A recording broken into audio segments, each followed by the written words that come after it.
In this next step, we're going to expose the ability to manipulate pages to the end user through the same type of CRUD tools that we've provided for both products and for our users. To start with, we need a place to store the data, so let's create a table inside of our database. I'm going to jump to the browser and I'm going to go to PHP My Admin, and I'm going to click on the database name. That will take us to a dialog here where we can enter a table name. I'm going to enter pages. We'll add 10 fields just to make it easy to expand if we need to, and I'll click go.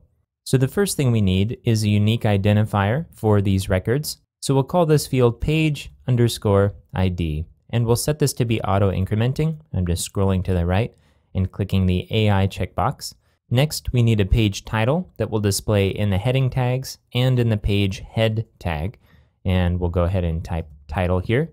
We'll set this to varchar, and we'll set it to 256. We'll just let it be long if it needs to be.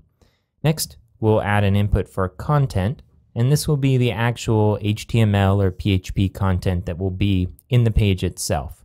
Now we're going to make this a long text. So if we scroll down under the string options here, we see long text as an option. In previous videos, we used the type text, which provides a pretty long field for us. But in this case, we want to make sure that it's even longer because some pages can be particularly big. So we'll leave this at long text. And then finally, we need a path. And this is the path that will display in the address bar when we go to the page. And we'll set this to varchar, and we'll also extend this to be 256 characters maximum. I'll scroll down and click save. That should be everything we need to store page data in our database.